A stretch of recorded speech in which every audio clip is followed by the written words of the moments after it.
घर में तुलसी का पौधा होने से देवी देवताओं की विशेष कृपा बनी रहती है। घर की आर्थिक स्थिति में सुधार होता है। लेकिन कहते हैं अगर घर परिवार पर किसी तरीके की कोई मुसीबत आने वाली है तो तुलसी उसे अपने ऊपर ले लेती है और घर की तुलसी सूखने लगती है। घर की तुलसी का सूखना घर में दरिद्रता और अशांति की ओर संकेत करता है। और जब घर की तुलसी सूख जाती है तो हम उसे उखाड़कर फेंक देते हैं और जाने अनजाने हम ये छोटी छोटी सी गलतियां कर जाते हैं और हम पाप के भागीदार बनते हैं। चलिए जानते हैं वो कौन सी असावधानियां हैं जो हमें तुलसी पूजा में नहीं बरतनी चाहिए। अगर तुलसी सूख गई है तो हमें उसका क्या करना चाहिए। जय श्री कृष्णा, राधे राधे। मेरे यूट्यूब चैनल सात्विक मन में आप सबका बहुत बहुत स्वागत है। ईश्वर से प्रार्थना करती हूँ कि आपके घर परिवार में सुख समृद्धि हमेशा बनी रहे। तुलसी का पौधा कोई साधारण पौधा नहीं है। हिंदू धर्म में तुलसी को पूजनीय देवी से कम नहीं माना जाता। तुलसी को तुलसा देवी, तुलसा माता, साक्षात घर में लक्ष्मी का रूप कहा जाता है। तुलसी अगर आपके घर में है तो डेली नहा धोकर सुबह तुलसी पर जल अवश्य चढ़ाना चाहिए और सुबह शाम तुलसी के नीचे दीपक अवश्य जलाना चाहिए। तुलसी का यूज़ हम कई रोगों को दूर करने के लिए करते हैं। तुलसी घर के वास्तु को दोष को दूर करती है। घर के अगर किसी भी कोने में तुलसी लगी हो तो ये आपके आर्थिक दोषों से आपकी रक्षा करती है। तुलसी घर में होने से घर में सकारात्मक ऊर्जा का वास होता है। घर की नेगेटिविटी दूर होती है। नज़र दोष से तुलसी बचाती है। तुलसी हमें कई बीमारियों से भी बचाती है। अगर सर्दी खांसी जुकाम किसी को हो गया है तो यहाँ पर तुलसी का काढ़ा बनाकर पीने की सलाह दी जाती है। तुलसी का पौधा कोई आम पौधा नहीं है। ये पौधा रोगों के लिए रामबाण है। लेकिन अगर घर में आपके अचानक से तुलसी का पौधा सूखने लगे तो ये इशारा करता है कि आपके घर में परिवार पर कोई मुसीबत आने वाली है।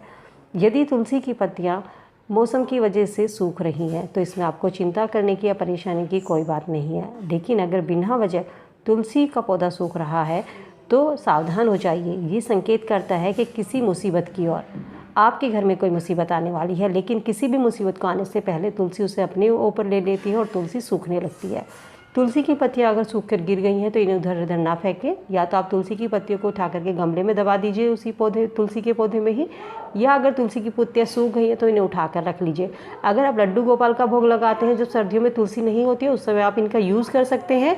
इसके अलावा तुलसी सूखी पत्तियों को कपूर के साथ घर में जलाने से घर की नकारात्मक शक्तियाँ दूर होती हैं और घर में सकारात्मक ऊर्जा का वास होता है। तुलसी का पौधा अगर सूख गया है तो इसको उखाड़ करके इधर उधर ना फेंकें। इसके बजाय तुलसी के पौधे को उठाकर रख लीजिए। और अगर आप कभी गंगा जी जा रहे हैं या आपके घर के आसपास में कोई नदी है, कोई नहर है, वहाँ पर आप तुलसी को प्रवाहित जल में कर दीजिए। तुलसी को साक्षात लक्ष्मी माना गया है। कहते हैं जिस घर में तुलसा होती है वहाँ पर साक्षात लक्ष्मी का वास होता है। अगर तुलसी सूख गई है तो सूखी तुलसी का पौधे को उखाड़ करके उस जगह पर नया पौधा तुलसी का ज़रूर लगाएं।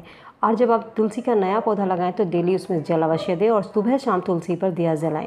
तुलसी घर में बरकत लाती है, घर की नेगेटिविटी को दूर करती है। इसलिए सूखी तुलसी की जगह दूसरा पौधा ज़रूर लगाना चाहिए। बृहस्पतिवार का दिन और शुक्रवार का दिन तुलसी का पौधा लगाने के लिए सबसे अच्छा माना जाता है। शुक्रवार का दिन लक्ष्मी का होता है और बृहस्पतिवार का दिन भगवान विष्णु का होता है। कहते हैं भगवान विष्णु को लक्ष्मी सबसे अधिक प्रिय थी। कार्तिक माह की एकादशी पर भी तुलसी का पौधा आप घर में लगा सकते हैं जो कि बेहद ही शुभ माना जाता है। तुलसी को कभी भी बिना वजह गलत समय पर ना तोड़ें। सूर्य ग्रहण, चंद्र ग्रहण के समय या रविवार के दिन तुलसी को तोड़ना वर्जित माना जाता है। अगर आपके घर में तुलसी है तो तुलसी पर नियमित रूप से जल चढ़ाएं। सुबह शाम उस पर दिया अवश्य जलाएं। दिया अगर मिट्टी का है तो सबसे अच्छा माना जाता है। तुलसी तोड़ते समय तुलसी माता से आज्ञा ज़रूर लेनी चाहिए कि हे तुलसी माता, हम आपकी पत्तियां तोड़ना चाहते हैं तो क्या हम पत्तियां तोड़ सकते हैं। इस तरीके से आप तुलसी माता से आज्ञा ले सकते हैं। तो उम्मीद करती हूँ दी गई जानकारी आपके लिए लाभदायक होगी। ऐसी ही छोटी छोटी जानकारियों के लिए चैनल को सब्सक्राइब कर लीजिए। मिलती हूँ नई वीडियो में नई जानकारी के साथ। जय श्री कृष्ण, राधे राधे।